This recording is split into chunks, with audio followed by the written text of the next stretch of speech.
자, 여러분 반갑습니다. 자, 이제 230쪽입니다. 중개보수와 실비 편에서 이제 우리 단원에서 제일 중요한 시간이고 또 관심도 제일 많은 단원이 출발합니다. 자, 교재 230페이지입니다. 중개보수 편인데 이 중개보수라는 것은 여러분들이 공부하는 목적이기도 합니다.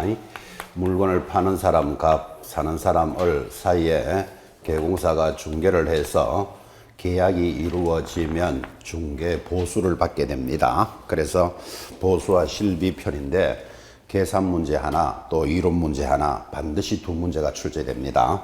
그래서 오늘은 계산 문제도 연습해보는 시간 그렇게 가질 겁니다. 자, 중개보수를 이전에는 중개수수료 그랬습니다. 근데 지금은 용어가 달라져서 중개보수인데 어쨌든 중개보수 즉 중개수수료를 받을 수 있는 권리를 중개보수 청구권이다 부르고 이 청구권에 관한 내용이 이론 문제가 출발을 합니다. 자, 오른쪽입니다. 231페이지 하단 중개보수 해서 이 보수를 받을 수 있는 청구권에 대해서 설명을 하는데 이런 보수를 받을 수 있는 권리는 어떻게 하면 발생할까요? 발생 요건. 발생을 했으면 받아야 되겠죠. 행사하는 조건은 뭘까요? 그리고 세 번째, 보수 청구권이 소멸되는 사유. 이제 이를 정리하는데 여기서 제일 중요한 게 소멸입니다. 그리고 원래 소멸도 출제할 때가 돼 갑니다. 그래서 소멸에 대해서도 관심을 가지시고 자, 보수를 받을 수 있는 권리는 어떻게 발생합니까? 하니까 밑에 내려가면 동그라미 1번 보수 청구권은 당사자 간의 거래 계약의 체결을 정지 조건으로 하여 개공사와 의뢰인 간에 밑줄 긋습니다. 중개 계약이 체결된 때 발생한다 그랬습니다. 자, 그러면 발생은 언제라고요? 중개 계약 시 발생한다 그랬습니다. 중개 계약이 뭐였죠? 참 많이도 이야기했습니다. 중개 계약은 의뢰인과 개공사 사이에 일어나는 것을 중개 계약이랍니다. 지금 이 사람들이 무슨 계약을 합니까? 아파트 하나 사주세요 하는 게 중개계약이다. 그죠? 이 중개계약이 있어야만 의뢰에게 받을 수 있는 권리가 발생을 합니다. 그래서 의뢰인과 개공사가 중개계약을 하니까 매도인하고 하는 것도 당연히 중개계약이죠. 내 아파트를 팔아주세요 하고 있습니다. 그래서 중개계약이 있어야만 권리가 발생을 합니다. 자, 발생을 했으면 받아야 되잖아. 그죠? 넘어가면 지급 시기 이렇게 들어옵니다. 일단 지급 시기부터 체크하고 내려가는데 자, 이렇게 발생을 했으면 언제 받을 수 있습니까? 중요합니다. 그거. 지급 시기 별표 놓고 지급 시기는 대통령령으로 정하는데 2번 대통령을 설명합니다. 보수의 지급 시기는 개공사와 의뢰인의 약정에 따르되 약정이 없다면 줄 것입니까? 대금 지급이 완료된 날로 하겠다. 그럼 대금 지급이 완료된 날이 언제다? 잔금 지급한 날이죠. 이게 왜 중요한가 하면 그전에는 거래 계약이 체결하면 지급한다 그랬습니다. 그러니까 보수 청구권이 중개 계약으로서 발생을 했으면 행사하려면 당연히 뭐가 있어야 된다? 거래 계약이 성립되어야 합니다. 자, 중개 계약이 의뢰인과 개공사 사이에 일어나는 거라면 거래 계약은 누구? 의뢰인과 의뢰인 사이에 일어나는 게 거래 계약이죠. 제가 적기는 적었지만 당연한 겁니다. 하나 사주세요, 팔아주세요만 있어서 수수료를 줄 수는 없죠. 반드시 거래 계약이 성립이 되어야 되는데 이전에는 계약이 성립되면 보수를 지급한다. 법에 그렇게 되어 있었습니다. 그러면 계약이 체결이 되면 이 말은 계약금 주고받을 때 지급한다 해서 그렇게 법을 만들어 놓으니까 아무도 주는 놈이 한 놈도 없어. 계약 체결됐을 때 대체적으로 전부 언제 주더라? 잔금 지급하고 주는 경우가 많았죠. 그래서 법을 바꿨다고요. 그래서 동그라미 2번이 별표입니다. 자, 약정이 있으면 약정에 따르되 약정이 없으면 언제? 대금 지급이 완료된 날로 한다. 그거 잘 익히셔야 됩니다. 약정이 있으면 약정이니까 야, 계약할 때 줄게. 중도금 때 줄게. 그 약정이 있으면 약정에 따르고 통상적으로 없다면 대금 지급이 완료된 때입니다. 자, 3번 내려가면 청구권의 소멸입니다. 별표 돼 있습니까? 1번 개공사의 고의 또는 과실로 인하여 자, 개공사의 고의 과실에 동그라미 길게 딱 찍어 놓고 빠지면 틀립니다. 의뢰인 간의 거래 행위가 무효 취소 해제되면, 무효 취소 해제라는 말은 계약이 깨지면 수수료를 청구할 수 없다. 한번 답시다. 동그라미 2번. 그런데 개공사의 고의 과실 없이라는 말이 있습니까? 없이에 거기 동그라미. 없이 당사자 간의 사정으로, 누구 사정으로요? 당사자 간의 사정으로 무효 취소 해제되면 청구권이 소멸되지 않는다. 즉 계약금만 주고받은 상태에서 계약금에 의한 계약 해제가 되거나 당사자 일방의 이행지체로 해제된 경우에는 보수를 청구할 수 있다. 이랬습니다. 소멸의 조건은 개공사의 고의 과실에 크게 동그라미 하셨죠. 고의 과실로 인하여 이 거래 계약이 무효되거나 해제가 되거나 취소가 되면 소멸하겠다 그랬습니다. 그래서 개공사의 고의 과실로 계약이 깨지면 소멸하겠다. 당연한 이야기입니다. 사실은 더 당연한 이야기가, 그래서 동그라미 2번 한 번 더 읽었지만 거래 당사자 사정으로는 소멸하지 않는다까지도 똑같은 말을 지금 전달하고 있죠. 자, 이 당사자 간의 사정은 소멸하지 않으니까 받을 수 있다는 취지인데, 이렇게 이제 필기는 쫙 했고 교재도 지금 읽었잖아, 그죠? 그런데도 생각을 다르게 하는 사람이 굉장히 많습니다. 적어놓기는 이렇게 적어놓고 생각은 다르게 한다니까요. 그래서 굳이 또 예를 하면 듭니다.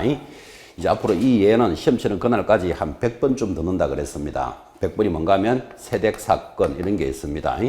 이게 무슨 말인가 하니까 매수자가 아파트를 하나 사주세요 하는 게 중개계약이잖아, 그죠? 자, 매수자와 중개계약을 하고 이러니까 너무 법률적인 용어니까 세댁이 이렇게 말합니다. 세댁이 또 뭡니까 하면 헌댁의 반대말이 세댁이라 그랬죠. 세댁이 개공사에게 다음 달에 제가 결혼할 거니까 아파트를 하나 소개해 주세요 그럽니다. 그래서 개공사가 열심히 일을 해서 예를 들면 강남에 있는 아파트를 소개했다고 칩시다.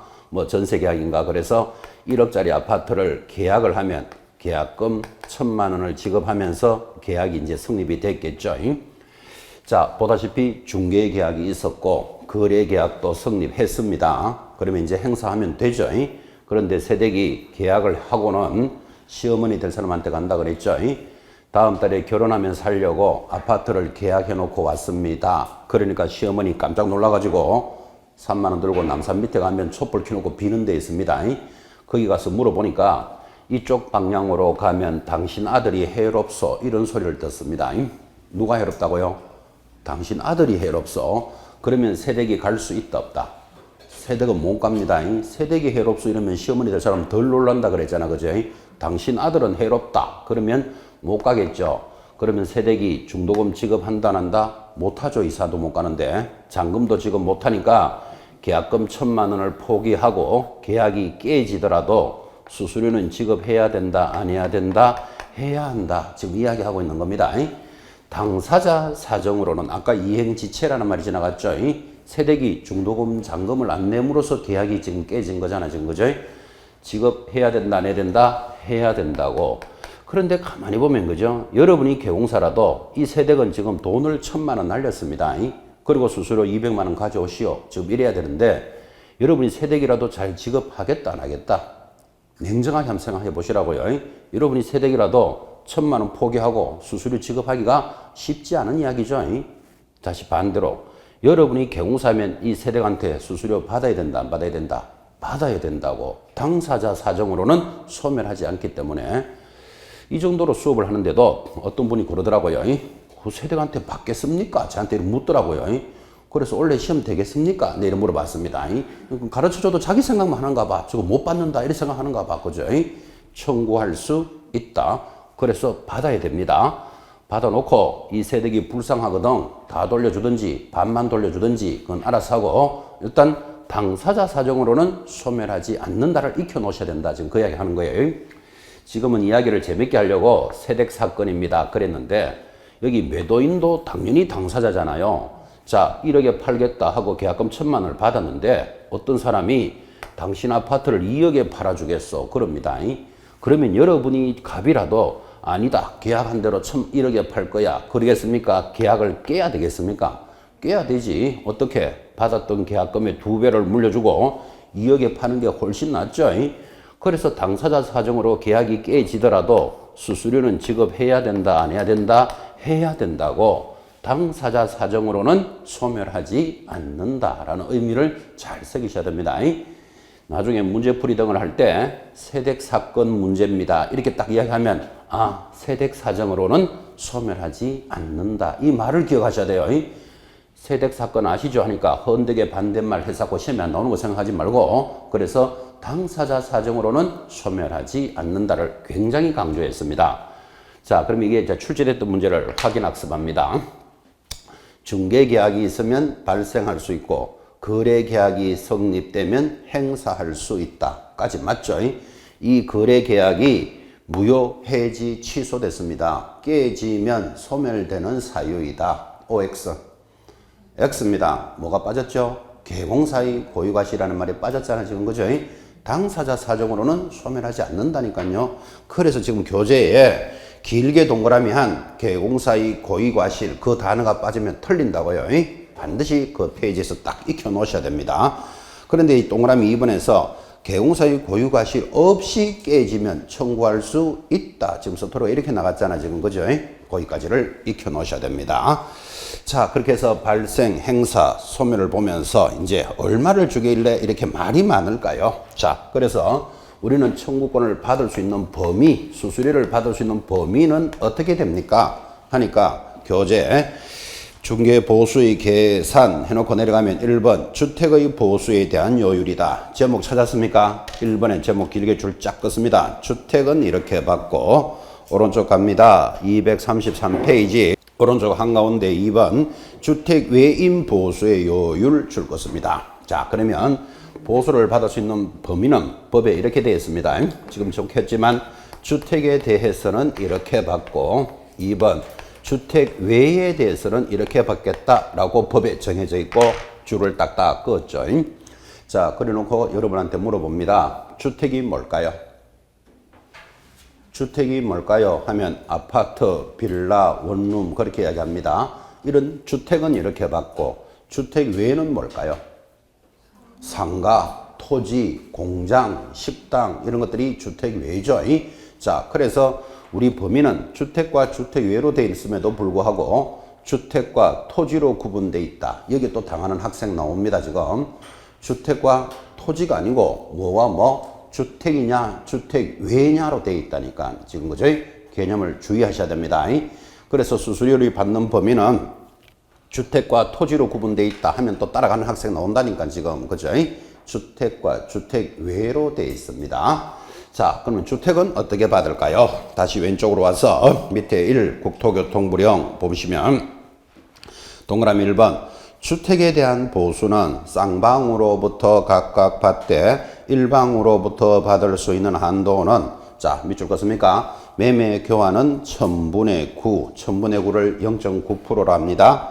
임대차의 경우에는 1000분의 8, 0.8% 이내로 한다. 하나 더 밑에 2번 그때 쌍방으로부터 균분해서 받는 것이 아니라 당사자에게 각각 청구하며 일방으로부터 받을 수 있는 한도에 대해서는 국토교통부령이 정하는 범위 내에서 줄 것입니다. 각 시도 조례로 정한다. 이렇게 법을 정했습니다.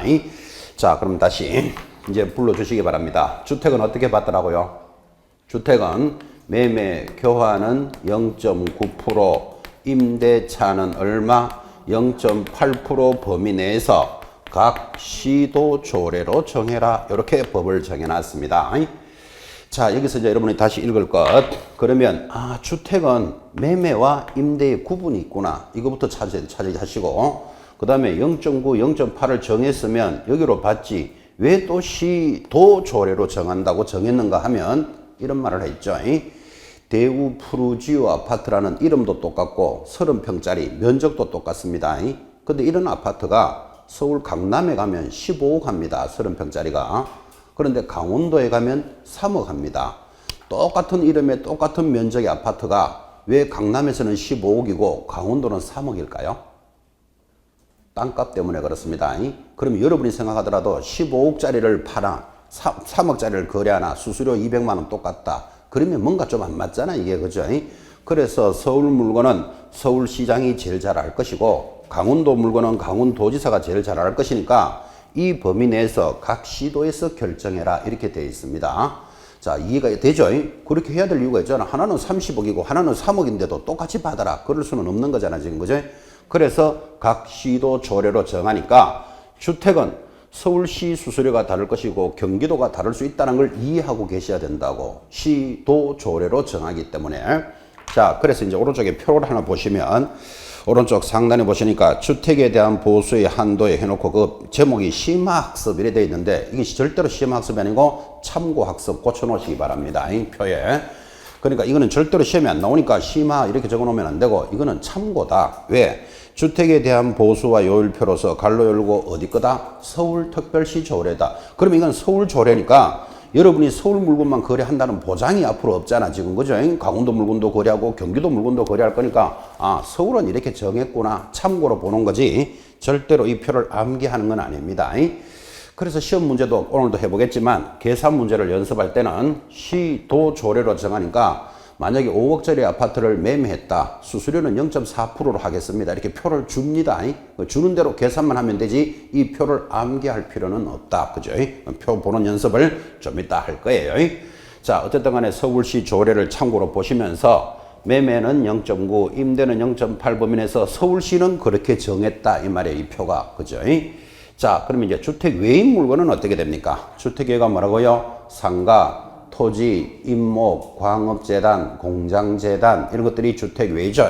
자, 이런 물건들은 어떻게 받습니까? 하니까 1. 오피스텔부터 나오는데 그건 잠깐 놔두시고 넘어가서 234페이지 상단입니다. 자, 상단에 오피스텔을 제외한 중개 대상물인 좀 전에도 얘기했지만 상가라든지 공장, 토지, 임목, 광업재단, 공장재단을 주택 외라 그랬죠. 이런 물건들은 쌍방으로부터 각각 받되 일방으로부터 받을 수 있는 한도는 줄 것입니다.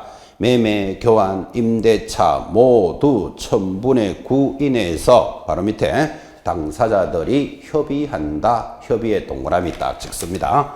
자, 그러면 주택 외에는 뭐라고 그랬습니까? 첫 번째 알아야 될 거. 매매, 교환, 임대에 대해서 구분이 있다 없다? 없어. 똑같이 0.9% 범위 내에서 자기들끼리 협의해서 받아라 이랬다고요.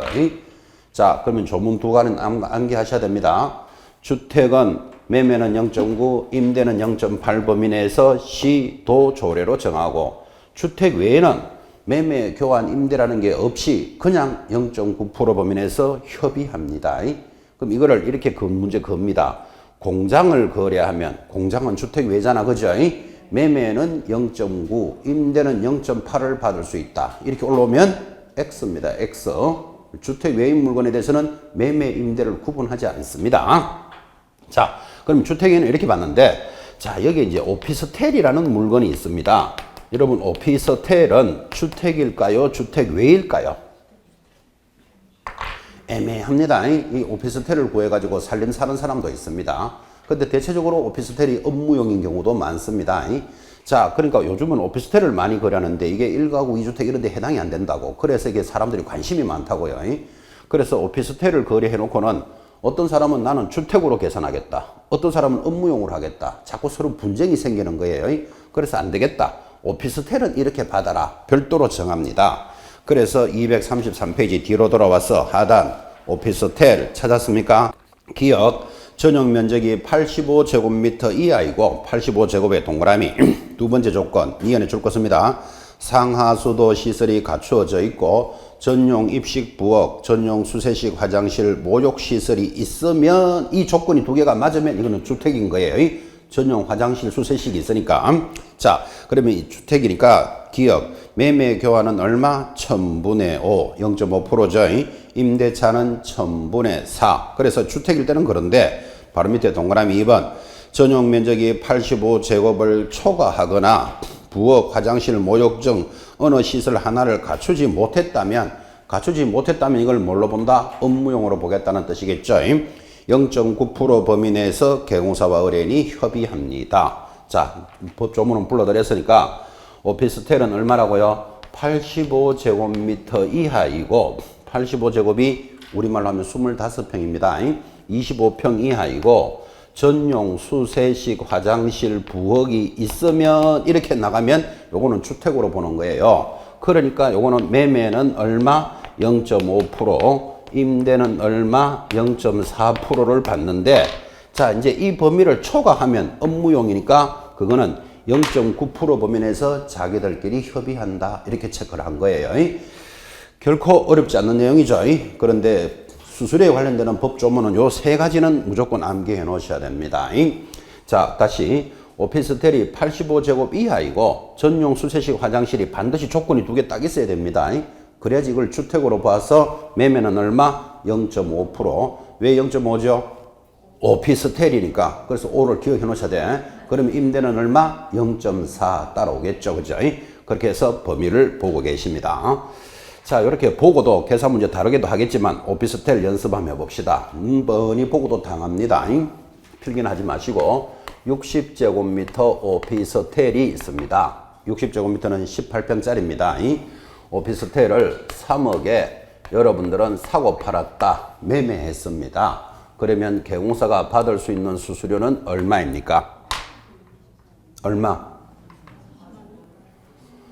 60제곱미터 오피스텔을 얼마에 사고 팔았다고요? 3억에 매매했다. 그럼 제가 개공사로서 매도인 파는 사람과 사는 사람한테 받을 수 있는 수수료 답은 540만 원인데 지금 540만 원이 안 나오는 사람은 뭐를 놓쳤는지를 잘 보셔야 됩니다. 자, 60제곱미터 오피스텔이라고 했는데 전용 수세식 화장실을 말했다 안 했다? 안 했다. 안 했다. 그러면 뭐다? 0.9% 받는 거예요.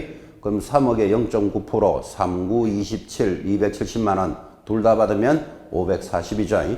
물론 시험에서 매도인에게 받는 건 얼마입니까? 그러면 270 이렇게 계산하면 되겠죠. 기본적으로 아까 지금 조문이 계속 쌍방으로부터 각각 받는다라는 지문이 계속 흘러갔잖아요. 지금 그죠?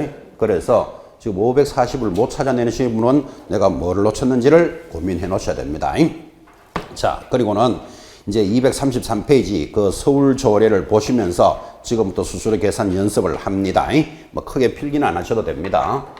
자, 가볍게 연습해 봅시다. 그 도표를 보시면서 서울 물건이라고 치고 주택을 거래했을 때 수수료 계산을 이렇게 합니다. 여러분 1억짜리 아파트가 밖에 나가면 있다 없다? 있겠죠. 1억짜리 아파트든지 빌라든지 오늘 여러분들은 1억짜리를 하나 매매를 시켰습니다. 여러분이 개공사라면 수수료 얼마 받아야 될까요? 표 보시면서 계산하세요. 시작. 눈으로 하지 말고 책 옆에 적어봐요. 자, 1억짜리 빌라를 또는 뭐 원룸을 하나 사고 팔았다. 주택이죠. 수수료 얼마? 지금 대답을 못 듣고 있기 때문에 바로 풉니다. 자, 1억짜리 아파트를 매매했다 그랬습니다. 그럼 표를 보니까 거기 두 번째 칸 5천에서 2억 사이 해당되는 거 맞죠? 자, 그럼 0.5% 한도는 80 이렇게 돼 있으니까 곱하기 0.5%를 해라 이 말이에요. 1억에 0.5% 하면 얼마? 50만 원. 자, 그럼 한쪽으로부터 받는 거니까 쌍방으로부터 각각 받으면 얼마?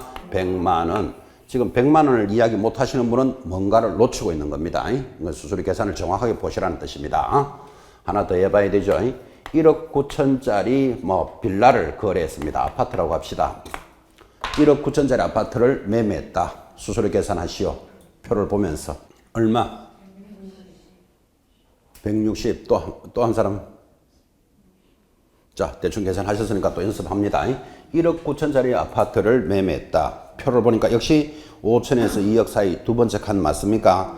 요율은 얼마? 0.5% 곱하기 0.5% 하니까 5, 9, 45, 5, 1은 5 얼마? 95만 원이 나오는데 옆에 주의하셔야 되죠.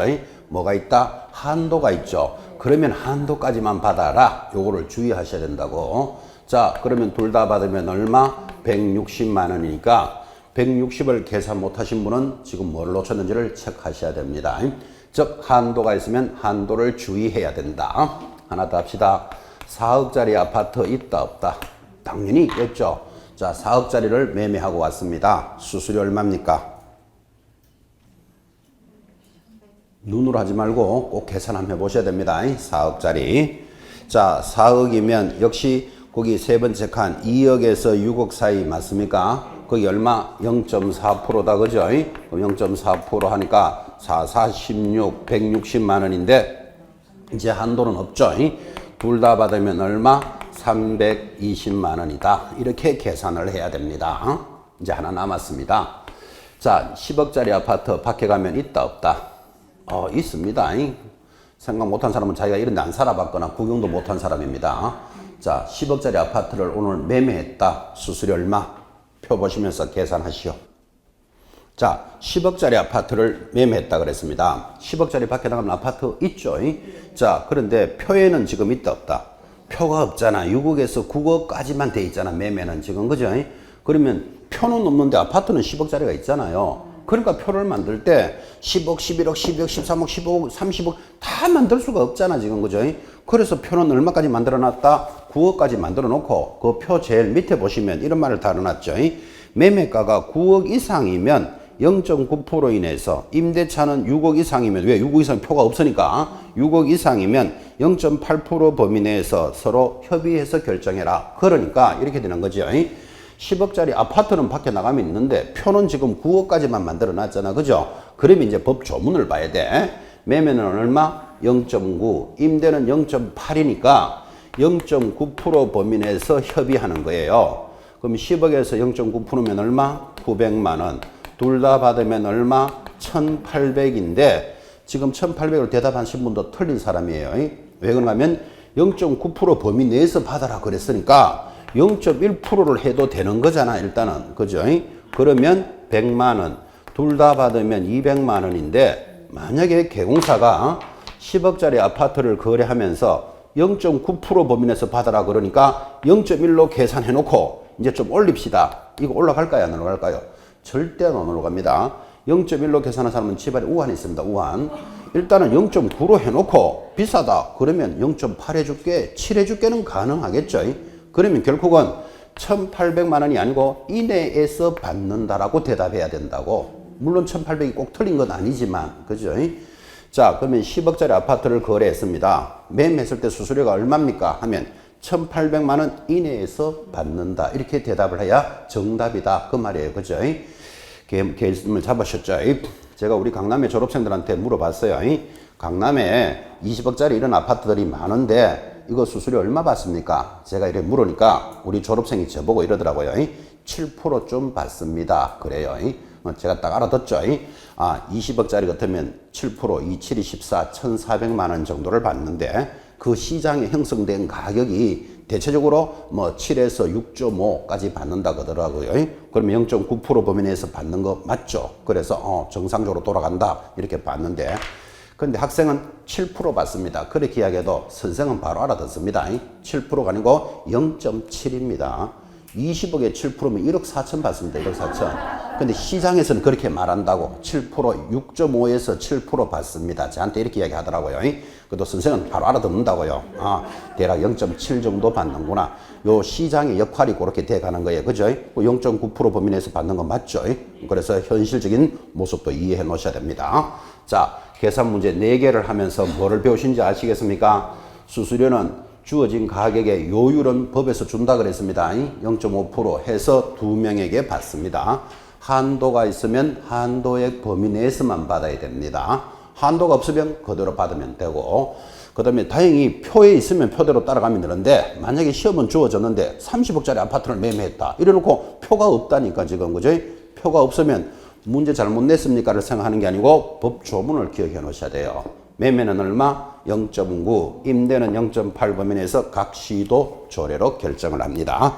자, 계산 문제도 연습해 보셨고, 넘어가서 교재 234페이지 거기 내려가시면 금액의 산정. 자, 1번 매매는 지금 계속 연습했고, 2번 교환 계약 줄 쫙 긋고, 원래는 교환이 들어올 때가 돼 갑니다. 교환일 때는 물건이 큰 것을 기준으로 합니다. 큰에 동그라미를 딱 찍어 놓고, 크다란 말은 이거예요. 자, 여러분 5억짜리 전원주택이 있습니다. 시골이겠죠. 그리고 8억짜리 아파트가 있다고 칩시다. 자, 서로 교환을 합니다. 시골에 있는 사람은 도심지에 와서 아파트 살고 싶고, 서울에 있는 사람은 시골 가서 전원주택 살고 싶은 거예요. 그래서 경기가 불경기일 때는 교환이 잘 일어납니다. 그래서 개공사가 교환을 잘 주선하는 사람은 실력 있는 사람이죠.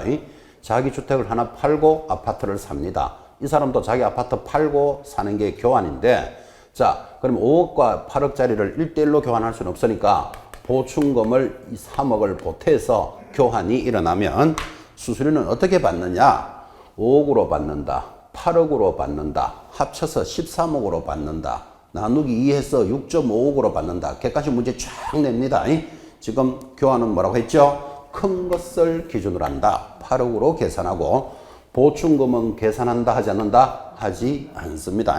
여기 보충금 보태버리면 11억 되잖아 지금 그죠? 그래서 지금 교환 잘 봐요. 금액이 뭐 큰 것을 기준으로 한다. 큰애 동그라미. 전세계약은 전세보증금 기준입니다. 근데 4번 임대차도 시험에 잘 들어옵니다. 보증금 외에 차임이 있으면, 차임이라는 건 월세가 있으면 이 말이에요. 월 단위 차임액에다가 얼마? 100을 곱한 금액으로 하되 다만 별표 찍어놓고 합산 금액이 5천만 원 미만인 경우에는 월 단위 차임액에다가 얼마? 70을 곱합니다. 이거는 계산 한번 해봐야 합니다. 자, 조그만한 물건이겠죠. 보증금 1,000만 원에 조그만 물건 월세를 20만 원으로 하고 뭐 2년으로 기간을 제압했다. 이거 수수료 계산하시오. 문제가 이래 나옵니다. 보증금 얼마? 1,000, 월세 20에 기간은 2년으로 했습니다. 하면 수수료는 보증금 더하기 월세 얼마? 20만 원 곱하기 무조건 100 해라. 법에 이렇게 지금 돼 있잖아. 그죠? 그러니까 여기에 기간 이런 거 시설비 권리금 이런 거는 절대로 계산하지 않습니다. 그런 거 나오면 무조건 뭐 함정입니다. 보증금 더하기 월세 곱하기 100으로 합니다. 하니까 20만 원 곱하기 100 얼마? 2천 합이 3천이죠. 아 5천이 안 되네. 5천이 안 되면 한 번 더 해라. 20만 원 곱하기 얼마 해라? 70 해라. 그럼 27이 14 하니까 2,400으로 계산해라. 지금 이 말 하고 있는 거죠. 그래서 합이 5천이 안 되면 좀 깎아주는 개념에서 월세 곱하기 70을 합니다. 아주 시험에 잘 나옵니다. 오른쪽으로 갑니다. 235페이지 상단에 분양권을 거래했다. 그러면 어떻게 받느냐 하니까 일부 중도금만 납부된 분양권의 매매를 중개할 때는 줄 것입니까? 계약금에 기납부한 중도금에다가 프리미엄을 합산한 금액으로 한다. 자, 이것도 그림으로 한번 볼까요? 자, 이게 아파트라고 칩시다. 이거를 3억에 분양받았다. 여러분 이런 말 들어봤습니까? 내가 아파트를 3억에 분양받았다. 이렇게 말합니다. 분양을 받으면 아파트는 지금 있다, 없다? 아파트 지금 없죠. 분양받으면 언제쯤 생기죠? 한 2, 3년 뒤에 생기잖아. 그죠? 그동안에 계약금을 1,000만 원 지급했고 중도금이 5천만 원 지급된 상태에서 P를 3천을 더 받고 팔았다. 팔았다를 분양권을 팔았다. 이렇게 말한다고요. 그래서 우리는 분양권을 판례에서는 주택으로 봐줍니다. 그럼 이렇게 팔았으면 수수료 어떻게 계산합니까? 하니까 3억 분양 금액으로 하는 게 아니고 자기가 낸 기납입 금액에다가 프리미엄을 합산한다. 자기가 낸 금액이 얼마? 계약금 1,000, 지금 중도금 5,000 냈다 그랬잖아. 그죠? P가 얼마 붙었고? 3,000. 그럼 P를 합산해서 9천만 원으로 계산해라. 지금 이거 이야기하고 있는 거죠. 분양권 거래도 잘 보셔야 됩니다. 이러니까 어떤 분이 세밀한 분이 질문을 합니다. 요즘 보통 계약금을 걸어놓고 나면 중도금은 은행 무이자 대출해 준다. 이런 거 많이 들으셨죠? 그러면 이거 무이자 대출로 중도금 갔으면 합칩니까? 안 합칩니까? 이렇게 묻는데 더 해야 된다, 안 더 해야 된다? 더 해야 되지. 왜 그럼 어차피 내가 갚아야 될 돈이잖아, 지금. 그죠? 지금 무이자 대출로 해서 은행에서 넣어주더라도 중도금은 들어가는 거잖아요, 지금. 그죠? 당연히 내가 갚아야 될 돈이니까 합산합니다. 그렇게 질문하는 분도 있었습니다. 분양권의 매매 보셨습니다. 넘어가면 보수의 산정에서 236페이지 하단에 4번에 1번 중요합니다. 동일한 중개대상물에 대하여 갑니까? 동일의 동그라미. 동일 당사자 간에 또 동일 동그라미 합니다. 매매를 포함한 둘 이상의 거래가 동일 기회에 이루어지면 또 동일 동그라미. 동일이 몇 번 더 갔죠? 3번입니다. 동일이 3번이면 뭐만 받는다? 매매에 관한 금액만 적용합니다. 자, 이것도 그림으로 아파트가 있다고 치겠습니다. 이 아파트의 소유자가 갑인데 갑이 을에게 3억에 팔았어요. 파는 걸 뭐라 그런다? 매매 그러잖아. 그죠? 그리고는 이 갑이 내가 1억에 전세 살게 그럴 수가 있다 없다? 있다. 우리는 이걸 뭐라 그러죠? 전세 끼고 팔았다. 이런 말 들어보셨죠? 자, 그럼 이런 물건은 어떻게 받느냐 하니까 동일한 물건에 대해서 동일한 당사자 간에 동일한 기회에 매매도 하고 임대도 일어났다. 그러면 개공사는 매매 계약서 하나 작성하고 임대차 계약서도 또 하나 썼겠죠. 그렇지만 뭐만 받아라? 매매에 관한 것만 받아라. 그래서 동일이 3번이면 매매만 계산합니다. 여러분들 시험 칠 때는 동일을 한번 쓱 뺄 겁니다. 반드시 의식해 놓으셔야 돼요. 동일이 3번이면 매매만 계산합니다. 237페이지 한가운데 2번 주택과 주택 외의 복합 건물. 여러분 이런 거 들어봤습니까? 주상 복합 건물 이런 거 들어보셨나요? 자, 이게 주택이다, 상가다. 그러면 계산이 되는데 1층은 상가, 2층은 주인이 사는 주택이니까요. 주상 복합 건물이 있다니까 그죠? 이것들은 어떻게 계산하느냐 하니까 줄 것입니까? 주택의 면적이 2분의 1 이상에 초점 딱 맞추셔야 됩니다. 동그라미 딱 찍어놓고 이상인 경우에는 주택의 보수를 적용하고 주택 면적이 2분의 1 미만이면 주택 외의 보수를 적용합니다. 자, 그래서 여러분한테 물어봅니다. 3층짜리 건물이 있는데 1층 상가, 2층 상가, 3층 주택이다. 뭐겠습니까? 보나마나 상가지. 3층짜리 물건에 1층 상가, 2층 상가, 3층 주택이면 물을 것도 없잖아 지금 거죠. 자, 다시 1층은 상가, 2층 주택, 3층 주택 뭘까요? 주택이겠지. 그런 건 시험에 안 된다니까 다 알기 때문에 학생들이 밑에 상가와 주택이 같으면 뭘까요? 이래 묻는다고. 같으면 뭘까요? 주택입니다. 2분의 1 이상이면 이 말은 2분의 1을 포함하고 있잖아 그죠? 그래서 시험에서 묻기를 주상복합 건물에서 면적이 같으면 하면 이거는 뭘로 계산해야 된다? 주택으로 계산하는 거예요. 그죠? 이런 의미를 잘 보셔야 됩니다. 자, 또 넘어가서 시도가 다른 경우 238페이지 별표 찍어놓고 굉장히 시험에 잘 나옵니다. 중개 대상물 소재지와 개공사 사무소 소재지가 다르다면 줄 것입니까? 중개 사무소 소재지를 관할하는 시도 조례에 따라서 받습니다. 바로 밑에 동그라미 4번도 하고 계산합시다. 조건의 4번 분사무소 줄 닦아놓고 중개를 한 경우에는 역시 줄 긋기를 분사무소 소재지 시도 조례에 따르는데 굉장히 시험에 잘 나옵니다. 이거 자 적어볼까요? 지금 그 조문 두 개를 이해했는지를 서울에 가면 강남이 있습니다. 서울시 강남구 역삼동에 중개사무소가 있어요. 어디 있다고요? 역삼동에. 여기서 대전광역시 유성구에 있는 아파트를 거래했답니다. 서울 강남에 영업하는 자 대전에 있는 아파트 거래할 수 있다 없다? 있죠. 업무적이 전국이니까. 자, 사무소와 물건이 있는 곳이 다르잖아 지금 그죠? 그러면 조례를 어디로 받는다? 1. 서울시 조례, 2. 강남, 3. 대전시, 4. 유성구. 만약에 이렇게 시험에 나왔다면 답이 몇 번? 몇 번? 지금 1번을 못 찾아내시는 분은 줄을 긋고 자기 마음대로 생각하는 사람입니다. 다시 법조문 봅니다. 틀린 사람이 지금 나왔기 때문에 상단의 시도가 다른 경우에 두째 줄에 봐요. 사무소 소재지를 관할하는 시도 조례잖아. 그죠? 사무소가 어디 있다 그랬다? 서울 강남이니까 서울시도 조례니까 수수료는 항상 시도인 거예요. 그러면 이 답은 1번. 정확하게 찾아내셔야 됩니다. 한 번 더 합시다. 틀린 분이 계시니까. 자, 다시 서울 강남에 중개법인이 있습니다. 서울 중개 주식회사가 강남에 있고 서울 유성구에 분사무소 대전 지점이 있습니다. 여기서 부산광역시에 가면 해운대에 있습니다. 해운대구에 아파트를 거래했다. 또 지역이 다 다르잖아 지금 봐요. 그러면 1, 2, 3, 4, 5번, 6번 어느 조례로 받아야 되느냐 이렇게 나오면 답이 몇 번? 3번. 지금 두 번째 거기 동그라미 4번 거죠. 분사무소인 경우에는 분사무소 소재지 시도 조례. 그러니까 분사무소가 대전 유성구에 있다 그랬죠. 그래서 3번이 되는데 여기서 중요한 거 잡는 것.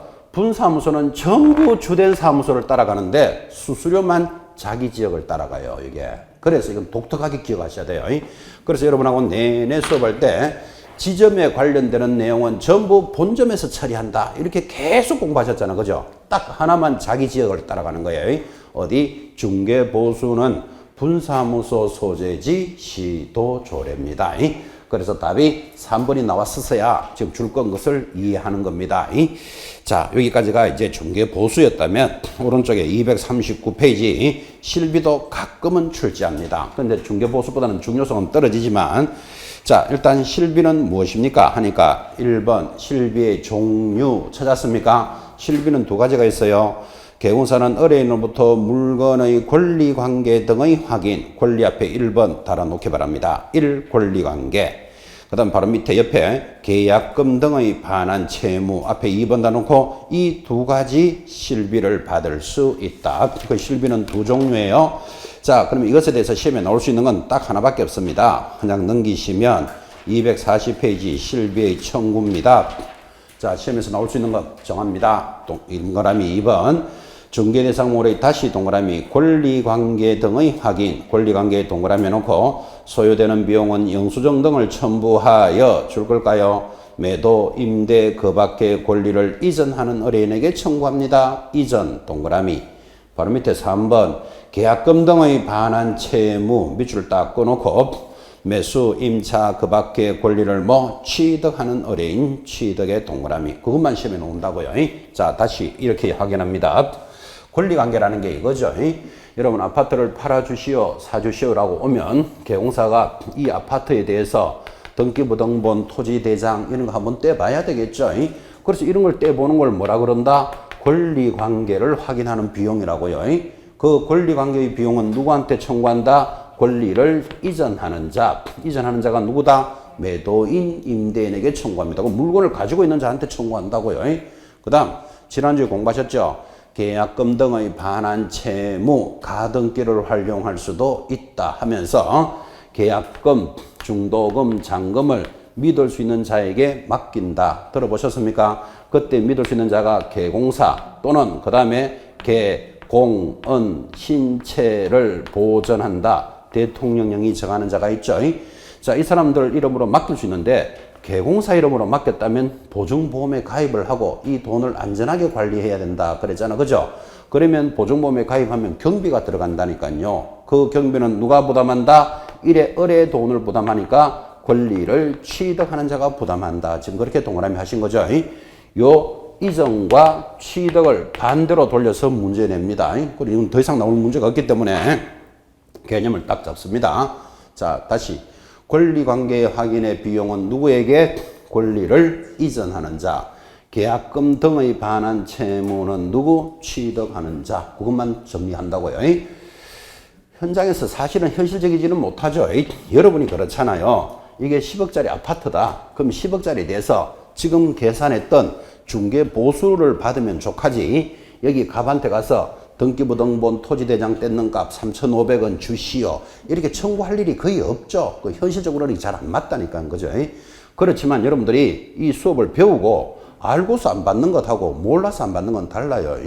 만약에 이 값이 밉다. 그러면 등기부등본 떼는 거, 토지대장, 그 다음에 떼러가는 교통비 이런 거 청구하면 돼요. 잘 안 해서 그렇지. 그죠? 그런데 이게 아파트 같으면 거기 권리관계 확인하는 서류 해봐야 거의 10,000원도 안 될 거예요. 사실은. 그죠? 근데 이게 포항제철 공장이다. 50만 필지 공장을 거래하면 서류 떼는 값만 해도 150만 원 좀 들 수 있습니다. 그런 거를 누구한테 청구할 수 있다? 갑에게 청구할 수 있다는 거 알고 계셔야 돼요. 권리관계를 확인하는 비용은 누구? 이전하는 자한테 청구하도록 법에 돼 있잖아. 지금. 그죠? 이게 몇만 원짜리 같으면 괜찮지만 수십 필지를 거래한다. 큰 공장이다. 그러면 서류 떼보는 값만 150만 원씩 들 수도 있다니까. 그죠?